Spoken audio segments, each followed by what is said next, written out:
the Speak Like a Leader training course closes this Friday, December 22nd. That means if you're listening to the Speak with People podcast today, you have just a few more days to get your registration in and start your own personalized training through the Speak Like a Leader course. This is for the everyday leader who wants to be able to stand up and speak with confidence, with clarity, and conviction. Get ready to change your public speaking and speak like a leader. Go to speakwithpeople.com/speak like a leader today and register for your copy of the training course, Speak Like a Leader. Well, welcome to the Speak with People podcast. My name is Jason Raitz. I'm so excited that you are joining us today. We believe that healthy communication is oxygen for our relationships and our leadership. So whether you communicate one-on-one, to a team, from a stage, or from behind a screen, we hope that our time today inspires you to breathe life into your world with your communication. So before we hop into today's interview, and it's just going to be awesome, I want to ask you a question. Where do you turn for help, support, encouragement, especially as you need to share ideas about your communication, or how do you grow your communication? How do you invest in it? Well, that's why Speak with People's created the Speak with People Facebook group. It's a growing, fun, supportive communicators with leaders from all over the world. And we just want to work on becoming healthy communicators. So just head to facebook.com/groups/speakwithpeople and join us today. Can't wait for you to be a part of the conversations about improving our communication skills. Well, today I'm excited for this episode because I wonder if you're like me, if you've ever wondered how communicators can orchestrate growth like an orchestra conductor directs a well-tuned symphony. And so imagine harnessing the power of streamlined processes to elevate your business to new heights, from automating workflows to optimizing communication channels.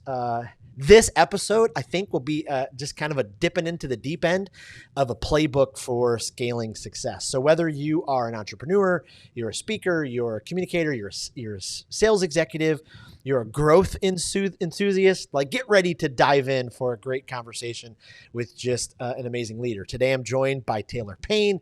He's the CEO of Speaker Flow, and he just gives us some of the secrets for harmonizing some of those systems for maximum impact. So don't miss out on this chance to discover how, all of these things can come together. Well, thank you, Taylorr, for joining us. Welcome to the Speak with People podcast. It's great to be here.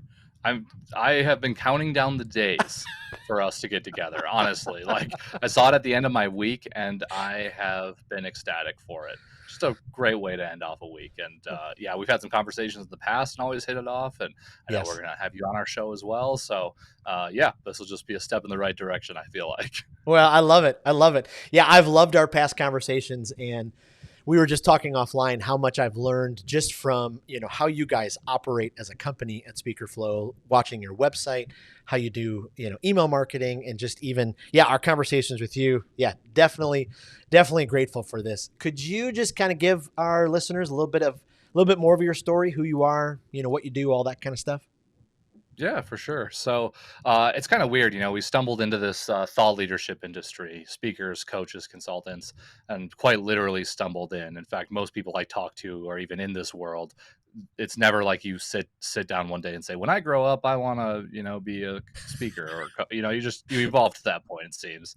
Right. So long story short, my co-founder and I, we've been kindred spirits from day one, and we kind of grew up in sales together. And so for a long time, we were responsible for training sales teams around the nation. We'd have to go set up a new office, find the office, hire the people, train the people, put in the manager, make sure they're good to go, and then go rinse and repeat around the country, basically. Wow. And so we got really good at sales because in order to get to the training part, we had to be good at sales first, and then really good at recruiting and building high performance cultures. And this is where I subconsciously got my first taste of systems. It wasn't until hindsight later on that I realized how systemized that organization was. And it's kind of a sense of inspiration in a lot of ways. But long story short, we got asked to go up to the corporate ladder, and they were teaching us some shady things that we just really weren't that excited about. It just didn't align with our values anymore, And I was kind of losing my love for just being in the sales game all the time. Like I kind of felt like I had gotten to the point of what I wanted to know. My curiosity was dipping, and I tend to be a person that just always wants to be doing things, different things. And so I was still fascinated though with buyer psychology, and particularly like what drives somebody. And this is like the early tens, right? Mm, So what drives somebody to swipe their card for tens of thousands of dollars online and never talk to somebody? right. And at the time, there weren't many instances of that, but now we're seeing things like Carvana, Auto Tempest, some other larger companies, custom furniture makers or sound system projectors, golf simulators. Like there are brands that build so much trust with somebody. You never Yeah. need to talk to them. You're like, I need that in my life. And then they swipe their card. Mm, And I was fascinated. Like, how is that even remotely possible, right? How do you create this engine online that allows to make that happen? So I studied marketing for a while, SEO, paid ads, conversion rate optimization, and really started working with a lot of different e-commerce stores. And there was this one e-commerce store that was selling Amish furniture online, and so it was custom order. And this was the perfect testing ground because they didn't have any systems, they didn't have any marketing going on, and they wanted to grow. And I didn't even know what I was doing, but I did my best. And so, trial by fire, we turned that company to $2 million a year, 40% profit margin, and everything was automated. And mind you, we're dealing with Amish furniture makers, right? Like we had to fax an order to a courier to jump on a horse to wow. deliver the thing, right? Mm, And so you have this really strong digital side, but this incredible analog side for your actual client delivery thing or process. And so, long story short, this is where I learned the value of systems because mm, from the second somebody hit the website, the focus to turn them into a lead, what happens after they turn into a lead, how do you nurture them, at what point are these people qualified to reach out to, when the order comes through, how do we automate everything that needs to get done to make sure our delivery is the same every single time. And I think in the early days, this was really about how do we grow, how do we make more money. But mm, as time went on, that kind of shifted to focusing on how do we make the assembly line better for the entire organization? Basically, get people to work in their creative zones of genius. Like when we're all bogged down with minutia in our day to day, we're right. not able to think creatively and do the things we want to do. We're not in flow. Right. And eventually, I found my way into the speaker industry, realizing there were no systems at all in place, Mm, wondering why. And here we are. So it's kind of an evolution, but wow. long story short, it's those experiences in sales and marketing and looking back, realizing why those were successful. And at its foundation, it was because of systems. Wow. That's incredible. That is incredible. Do you follow Alex Hormozy at all? Oh yeah, for sure. Yeah. I mean, he just released $100 million leads. I've been pumped about that book. I've been waiting for that for like 2 years. I know. It's such a good dude. Yeah. I watched the his demonstration, his online Zoom last Saturday, and it Yeah, was just a masterpiece. I mean, it was just incredible. for sure. Yeah. The authenticity just exudes from that person. Yeah. Yeah, it was incredible. Well, goodness, because I'm on your email list, I want to start with a very important question. I read your last email. So you listed out all the music that you love, jazz and everything. But Sure. does country music make that list? Or Oh, absolutely. okay, Yeah, no doubt. But certain flavors of country music, like really old school country, like where it was raw from the heart, unfiltered, like kind of underground for those days, like 50s and 70s country, big fan. Some of the like modern, like twangy crap that's about seemingly nothing, not a huge fan of. But I've yes, been loving the era we're stepping into where rock and country and rap are blending together a little bit. right. And so been loving the creative energy going into the country music scene for a while. And Jelly Roll, I mean, his rise to stardom so far in country, like, Just yeah, crazy. that's the rock country rap hybrid thing happening. It's very interesting. Absolutely. Yeah, I used to say for years I hated country music, and then my guy Darius Rucker, he Darius Rucker, took a yeah, pause broke from off Hootie of and the the Hooties, yeah, Blowfish, and then I'm just in love now. Morgan Wallen, all of them. I'm like, this is so good. yeah, for sure. I'd say pretty much after Darius Rucker got into the scene, it got better. So it's probably all due to him. So There it is. I love it. Okay, so I love this conversation, and I love your background in music as well. So I'm going to go a little bit with this analogy of music. But if we imagine our business as a symphony, and you know what are the instruments that represent the key components of a growth strategy? We don't have to go into the you know that heart of an analogy, but Sure. what are some of those key components, especially with your experience in sales and setting all that kind of stuff up? I know, even for myself and other entrepreneurs that are listening, we're struggling in this area. And so to be able to have a conversation with someone like you who gets it, kind of give us some of those key component areas. Yeah, so I mean, I won't lean too hard into the music thing, but let's take a band, an orchestra, it doesn't matter, any of your flavors, any set of instruments, it doesn't matter. If you're solo, so let's say you're a solo speaker, solo coach, or consultant, think of the band not as a one-man band, but as members that you don't have yet that you're going to find, where you can just happen to play some of those instruments. You're not going to be very good at it, but you can dabble. And for those that have teams, think of your band as your team, right? Mm, And if going back to the solo thing, you're solo and you're thinking, okay, well, I don't really even ever intend on bringing people on. Well, think of the members of your band as some of the things that technology can help you with, some of the automations at place. There's a bunch of ways, especially in this era, how we can kind of create a band around ourselves without having to play every instrument, mm, right? So when we're thinking about business systems, and similar to music, there's this orchestration happening. And I compared the email that Jason's referencing to jazz, yes. where everyone kind of has a moment to shine in a song. It's kind of chaotic in ways and improvised, but everyone knows what the vision of the song is and the Mm, direction of it, and it kind of unfolds naturally. It's not like you get into a jazz song and you're like, all right, so this is where we're going to end up. Like, no one knows where you're going to end up. It could be right. 2 minutes, it could be 20 minutes. But as you're kind of molding the song, there's this unspoken kind of communication happening where everyone ends up in the same spot, ending up in creating this kind of beautiful thing. Systems in your business are really no different. Mm, And the way I like to start thinking about systems is, how do we actually define them in the first place? mm, Um, because when we hear systems, the default thought is technology, right? And technology can mean a lot of things, like a chisel and a stone was technology at one point in time, as were right. carrier pigeons, as are CRMs and email marketing tools now. Uh, but systems are more than just technology. That's the starting point. Systems really make up three things.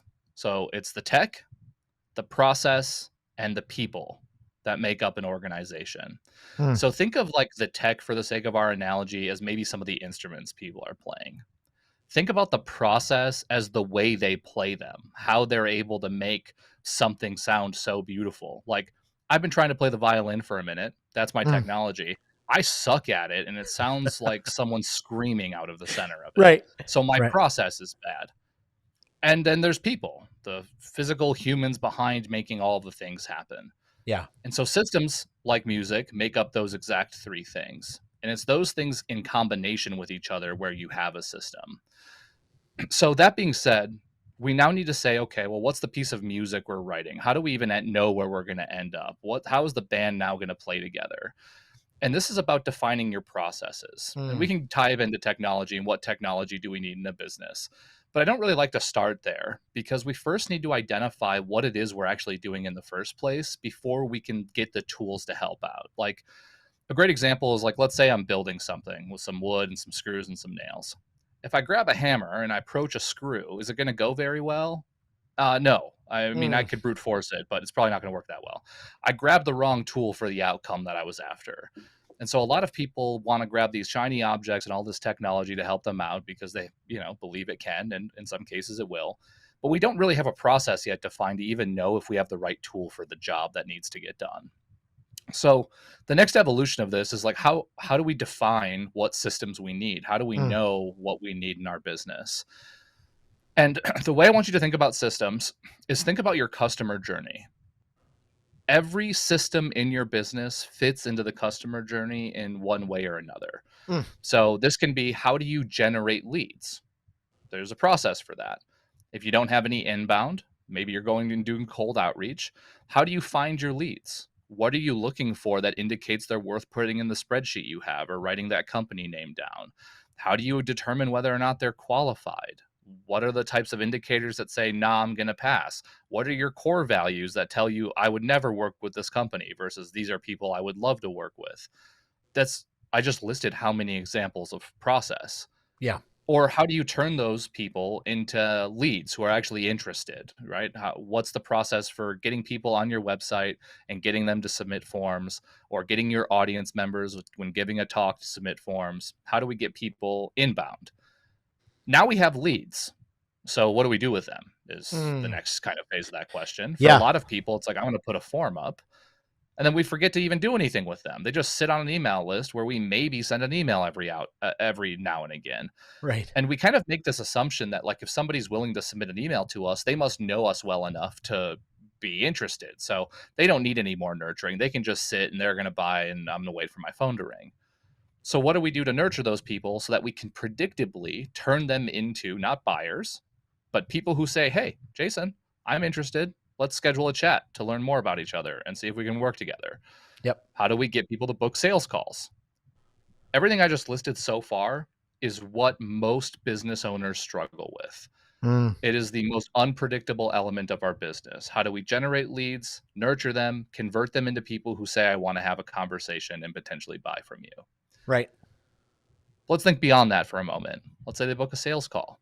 How do you run a sales call? What questions do you ask that help you indicate whether or not they're a good fit and you have the right offer for them? What are the common objections that people have in those conversations so that you're ready to overcome them at any moment's notice? If you can get your sales calls to a point where you're just talking and thinking about other things because it's so monotonous, you've done a good job, because then now your calls are predictable. And okay, now you close the business, especially if you're a speaker, you're a coach, you're a consultant. If you're thinking as an entrepreneur here, what has to happen to deliver for that client now?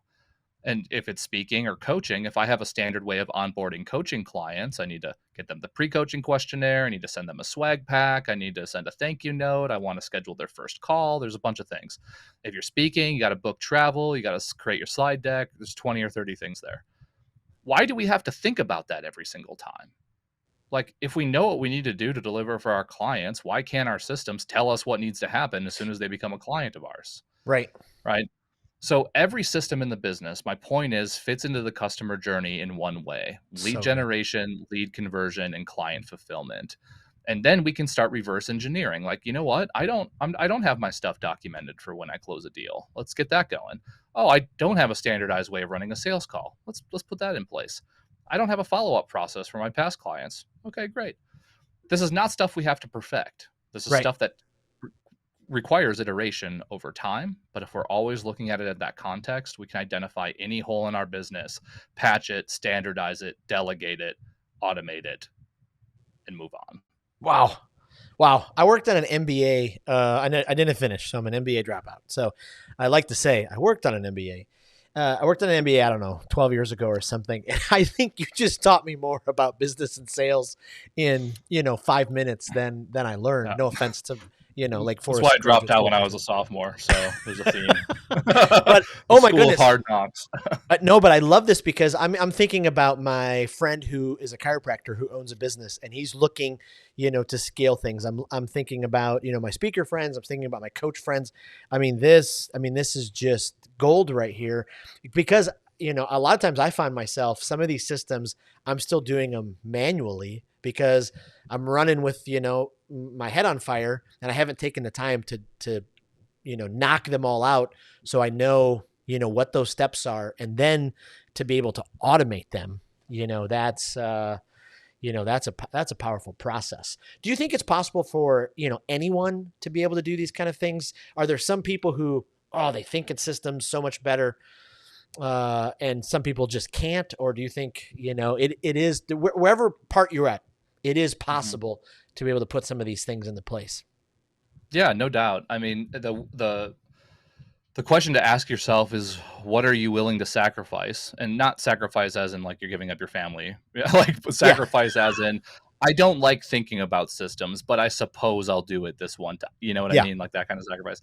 So you first have to determine, are you willing to start thinking about this? And the first Mm. question I would ask is, are you an entrepreneur or are you a freelancer? Are you an entrepreneur Yep. or are you a freelancer? Let that marinate for a moment. Yeah. And either option is okay. If you're like, I just want to do the solo thing, I'm happy doing all the things, finding leads, delivering for them. People on Fiverr and Upwork and VAs and whatever, like they love doing that stuff. If Yeah. you just want to do a solo thing, you don't want to treat this like a business, I mean, honestly, you've made it. You figured out what you wanted and you can execute on it. Let's the dream come true. Yeah. For the vast majority of us, though, we claim to be entrepreneurs. Mm. We are not entrepreneurs until delegation has happened, right? And so, that being said, if we truly want to be entrepreneurs, you imagine yourself running a business where you're removed from it, right? Mm. Where you don't have to do the things you don't want to do. Right. That's being an entrepreneur.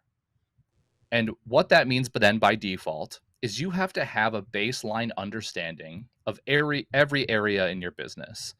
You don't need to go deep on it. Like, I'm not a master of accounting, but I know what a chart of accounts is. I know what to look for in my P&L. I know how to set a budget, and I know how to ask the right questions for my finance team. It's my last thing I want to do on earth, but it's necessary. Right. Right? Right. I know how to build out our client accounts. Do I ever want to do it again? Absolutely not. Yeah. I know how to run demos. Do I want to do it again? No, of course not. Like, I want people to sell my stuff and deliver my stuff, and I don't want to be involved. That's what I personally want. I want to be a creative, a visionary. I want to be thinking about how to make the business model more profitable, like larger than life kind of things, not just the day-to-day stuff. So you first have to ask yourself your question: what do you really want out of the business, and what are you willing to give up to make that happen? Then you can start going down the path of thinking about your systems. And you don't need to be an expert to just get off of the ground, right? Mm. Like, it's just about being self-reflective, or maybe having a group of people who can call you on your stuff, and somebody to say, hey, you're not following up with new leads that come through, or hey, you don't even have leads in the first place. What are you going to do about that? Right. Like, if you can identify that problem and just put in a little legwork, I'm going to spend a day learning how to find decent leads. I'm going to do that enough times until it becomes monotonous. Then, if you're willing and you have resources, you can document that process and find somebody, a freelancer, to do that specific task for you. If you're in a position where you don't have resources to hire a bunch of people, that's okay. That's fine. But we're doing yourself a disservice by not maximizing your time by creating systems early on. Mm. It's very much like a chicken or the egg scenario, especially if you're solo and you intend to scale, but you don't have the money to hire people right now. It's like, well, what do I focus on, right? What's my priority? Your priority is buying back the currency you do not have, which is time. Time. It's not money. It's time. Everything takes time. If you're manually filling out a contract, if you're manually adding leads to a spreadsheet or a CRM, if you're manually posting to your social stuff instead of doing it all at once, like, there are ways that we can optimize for our time, be more impactful, to then make more money so that we can handle more clients, to then bring on more resources. And so if you're able to put in the grunt work for just a little while, where you really start thinking about your core systems, how do I generate leads? How do I get them to book meetings? How do I get them to buy? And how do I deliver for them? Only those 4 things. We don't need to go into all the little tactics and strategies underneath it, very surface level. Now you can then determine, all right, who can I hire who is better at this than me, to give me ideas or to come in and take over this role? And the goal then is, when you have enough resources, you can start bringing in people who are way more qualified than you to make decisions. Like, my implementation team at SpeakerFlow, I'm not qualified to answer support tickets anymore, Jason. Like, I don't even know what I'd do if I got handed support for a day. Like, I would get through it, but it would be painful. That's because there are people who can do it better than you, and that's okay. And that's what it means to be an entrepreneur. You start with the basic systems, then you start bringing in people to help, and you allow them to help unfold and create the systems for the business. You never losing sight of what the vision of the business is, and having a baseline understanding of each thing. Just in the event you need to fill those shoes again, you can. And that's how we can kind of layer in from there. Wow. That's a few minutes ago, you were talking about some of those things, to give you back time. And I was thinking, oh man, yeah, that's That's me right now, running Yeah. around, Well, it's you know. normal. Yeah, it's just something else. Is there anything that, if you could go back in time when you started your company, that you would go, oh, I really wish I would have done this differently, or I wish that I would have, maybe done more Yeah, of this in this area? for sure. So, um, I think in the early days, we tried to offload stuff that we didn't understand. Hmm. So, a great example is, I mean, Speakerflow is 4 years old. I would say we got into our final iteration of how we deliver for our clients every time, if I'm being generous, a year ago. It's taken us 3 years to really identify the business model, figure out how we're Yeah. delivering, what the promises we're making, like really being very clear about that. And early on, we thought we had it together. Like, oh, this is the way we do it. And so we'd Yeah. bring on a person. And then inevitably we'd have to rip everything out from the ground zero. And that wouldn't help them. And, some people just didn't end up working out because we thought we had it together, but we didn't run with it long enough to really understand it to say, yes, this is the thing, or no, this still needs us to be thinking about it. And I think it was in the ambition to buy back more time. We were in a rush. And this is where I see a lot of people have the same problem. A common example in our world is someone will want to bring on a VA. And Hmm. we say, okay, well, what do you want that VA to do? Like, oh, like generate leads and hop on sales calls when needed and book my travel and post on social and, cancel my doctor's appointments. And, the list goes Right. on. Right. Okay, sure. You could find somebody who could do all of that. Okay, I suppose it's hard. You could, but do you have a process documented for them to follow? Oh no, I just figure they'll watch me on Zoom and then pick it up and whatever. Right. Okay, nothing is defined. You know what I mean? Like the Yep. role isn't defined, and so you end up bringing people on who don't actually help. You end up churning through people. So I think in the early days, like Austin and I were in a rush to get out of the weeds. Yep. And what that meant is we put less time in truly understanding the way we needed to deliver, what the problems were, and then solving those problems to then solidify a process to then bring somebody on. Yeah. And that's kind of the moral with systems. That's why I said you have to understand it enough to Right. be able to hold somebody else accountable to doing it. Yeah. Because if we don't understand it, then that person goes away and the entire thing falls down like a stack of cards. Right. What if you get the system in place, it's worked well for you, and then you bring someone on and they start Mhm. tweaking it, tweaking it, tweaking it? What's that balance that you have in the Great leadership? question. So the first thing to decide is, does this person have the right to tweak it? Mm. Right. So like I'm bringing on a VP of growth right now at Speakerflow, somebody who's going to totally take the lead on our growth department, our Wow. salespeople, the marketing team, all that stuff. That person reserves the right to make whatever changes they need. All I'm making sure of is that they're hitting our revenue goals, and if not, is it because a field got changed? No, like that's a deeper problem if the goals aren't being hit, right? If it's just a normal salesperson where they have a structured job, this is what you do every single time, then no, I don't want them to be able to make those changes. And so this actually leads to a system that I don't think gets talked about enough, especially in smaller companies, but it's this idea of something called an accountability chart. Hmm. The goal is to think about you at the top as visionary, and then everything underneath you. What do you need inside of your business role wise for it to function? These are not necessarily spots you're going to put people in, but these are all of the functions of the business. So at Speaker Flow, we've got visionary. That's me. I just ideate and hope things get done, I guess. There's an integrator, which is basically like a president, a CEO, the person responsible for making sure the vision comes to life. That's my co founder, Austin. And underneath the three of us are our VP levels: VP of growth, VP of ops, VP of admin. Our admin stuff is like legal, finances, payroll, HR. That's all outsourced, so we'll never really need a VP there. Yeah. But we still have VP of admin as a role on our accountability chart. It just so happens that Austin fills that role because Right. everything underneath it is outsourced, right? And so my point to all of this is our accountability chart at this point, I think, has 25 different roles on it. And over time, you'll start to think about all the roles inside of your business: a salesperson, an admin person, a marketing, an email, a social person, whatever. You just put these roles out. And these are the roles that you then eventually need to fill inside of the organization.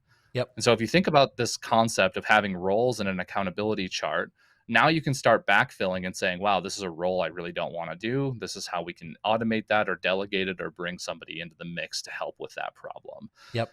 And going back to that accountability chart every quarter is a system. So you're always Yep. refining it and making sure it's more dialed in. Is that helpful? Oh, absolutely.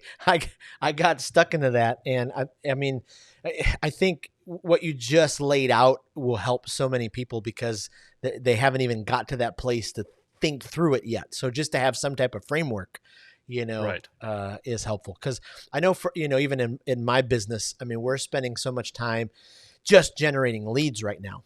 Trying to figure out, and how to capitalize them on the best, and then how to make sure that our, the sales call, when I'm, spending time calling, the places that, the companies that I'm asking, to speak for, that I'm really, getting into the mix of it. So to have some of those systems, in place, are just so incredibly helpful.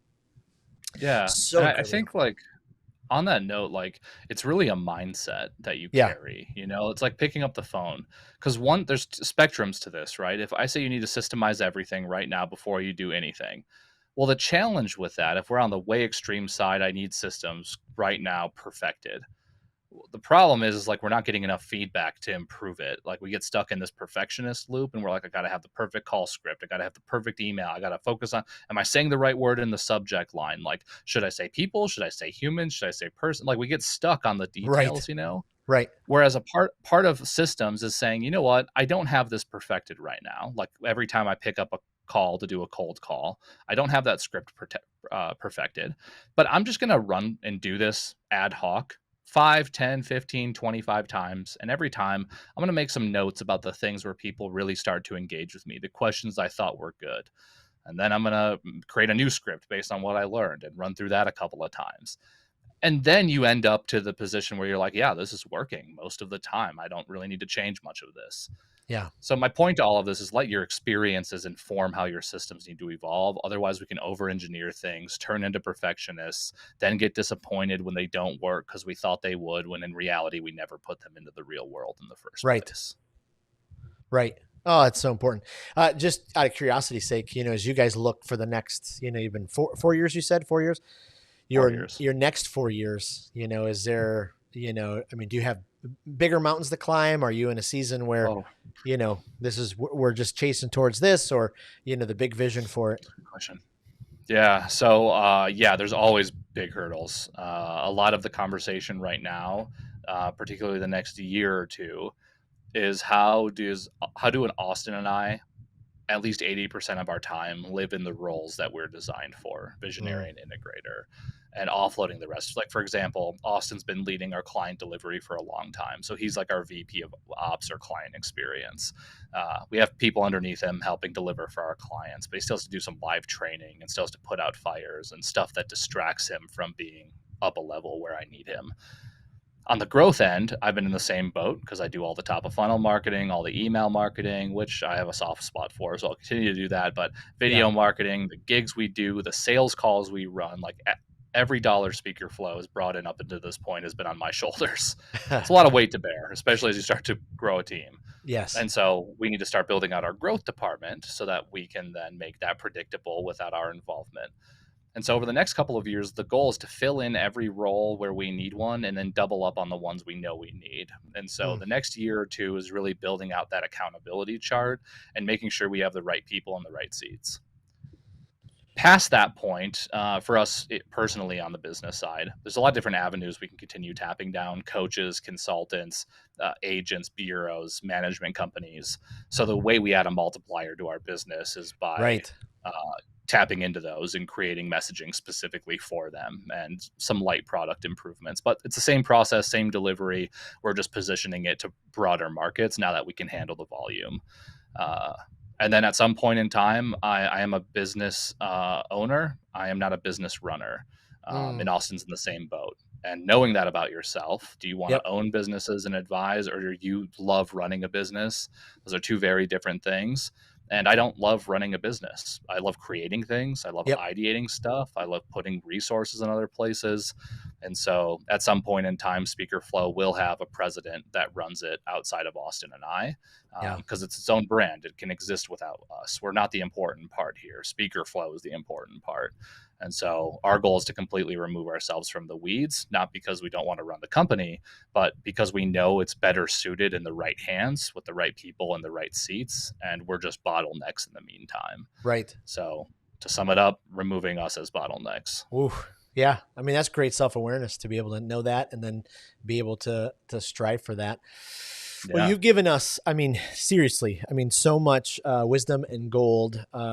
And I could keep asking questions, all afternoon, but let me kind of transition into the rapid fire questions as we kind of finish up this interview, because I'd love to, let our listeners kind of keep getting to know you. And so, rapid fire, I'll send some questions your way. But Great. since speaker flow, I mean, you're around a lot of speakers. You probably can't say a favorite, but do you personally have someone who's just like, ooh, I love to listen to this person communicate? Yeah. His name is James Robolata. Hmm. James, what's up? He's a very close friend of mine. He actually lives only like 10 miles from me, which is awesome. But he's always just been a super authentic person. He's just one of those people where it's very you're getting the same James in a podcast, on a radio show, on a stage, in a Yes. conversation all the time. There's no character involved there. It's also very funny. But I always gravitate towards speakers who are super authentic. Like, Mm, I mean, let's face it, I'm a scruffy dude in a ball cap, in a black shirt, sometimes jeans, mostly shorts. Like, and I yes. am that way 100% of the time. Like, my Yes. dress up is I throw some buffalo plaid on, right? And that's because I am who I am, and I don't care what you think. And I Yep. love when that also seeps out of other people. Yes. So the pure kind of authentic nature, and he just has a very simple way of communicating really complex emotions. Mm. Uh, just a beautiful storyteller. So Oh, definitely the one that came to mind first. There are many, but yeah, yes. top five, I'd say. I love that. I love that. Do you have a podcast that like is your go-to either for like leadership development or just a guilty pleasure that you're just like, oh, this one just fills me up? Yeah, I think it's called What We Built, is it? Or what how this got built, something to that effect. We can find it or something to share with you, but it's these stories from entrepreneurs of their hard days, of like how Oh, they actually built the thing, how they scaled it, all of this stuff. I was just turned on to a guy recently, Andrew Wilkinson, I believe. But he has had this company. It was a design agency for a while, and he built it and scaled it and put in a CEO, and eventually moved on. But since he's just bought tons of different companies and mm, then leverages those together, like he has an ad agency. So every other marketing or every other company he buys, well, the marketing agency can fulfill that work for those companies. It's this beautiful web of empireness that has been built. And, yes. he's, doing the thing. Like, he's buys a company, puts a person in place, turns it around, keeps it, and keeps private equity, no public stuff, but has grown from nothing to $1 billion enterprise. And it's a company called Tiny, which is hilarious, that no one has ever heard of before. It just happens. He owns AeroPress and a ton of other really like large Huh. Dribble, the whole UI and UX company. Hmm. I So anyway, uh, I heard about him through this kind of podcasting of like what we built, and it's all these stories about all of the crazy stuff people have gotten into, and yeah, brings me solace Oh, knowing I I'm not love that. alone. I love it. Okay, last question. So, if you had to pick a jazz artist, like, is your go-to? I'm putting this artist on because this is soothes my soul the most. Who are you going with? Oh man, it's all the oldies, like the 1920s to 50s, like Miles Davis, Louis Oh, Armstrong, Duke Ellington, like yes. there's something about the origin of jazz that is just awesome. And to be honest, I'm the worst person when it comes to movie quotes, artist names, like stuff. Because like with music, I just put on a playlist. I don't care what's playing. Like I'm in the zone. I'm doing my thing. Yep. But there's a whole bunch of like smooth jazz or midnight jazz like playlists that I'm a big fan of. Anything that's instrumentally focused. Yep. So yeah, a lot of the oldies is what I'm going to go to first. I love it. If I had a gun to my head. I love it. I love it. I love it. Well, I played trumpet for many years, and man, Miles, you just can't go wrong with Miles. I mean, No, for sure. just incredible. Miles Davis is cool, Yep, that's right. as to quote the great Adam Sandler. Well, thank you, Taylor. And we didn't even talk about how you have 2 R's in your name. I love that. Very unique. Yeah. Short story was my mom was a hippie. So really all you need to know. I love it. I love it. Well, hey, could you just tell us, and we'll link all this in the show notes and put this in our weekly email and our Facebook group, but how can we find you online? How can we get more stuff on SpeakerFlow? Yeah, just go to speakerflow.com. Click whatever buttons seem interesting to you. Go explore. You'll find me. You'll find the whole team. You'll find all of the resources, especially if you're a thought leader, speaker, coach, consultant. You want to systemize your business. Head there. We've got all the cool things. Check it out. Let us know if you have any questions. There's a million ways to reach out to us. Perfect. I got to say, I mean, your website, we talked about this offline, but your website's incredible. The free resources that you have, and then just even I've gone through your demo and just how complete it was, how thorough, I've learned so much from you from afar. So thank you so much for all you do for many thought leaders. Really appreciate it. Yeah. Thank you, Jason. I appreciate it. Absolutely. And thank you for being our listeners and every single week. And so we appreciate that. I just want to make sure to remind you that if you are a communicator and a speaker who is looking to invest in your communication, head to speakwithpeople.com/coaching. We have some open opportunities right now for our public speaking coaching, and we'd love to be able to walk alongside of you to become the kind of communicator you've been dreaming of. And we'll put that link in the show notes as well. Well, thank you so much for being a part of this podcast. Hopefully you've been challenged and encouraged to elevate your healthy communication in your life and leadership. And we hope that you'll speak with people and not at them. Thanks again, and we will see you next week.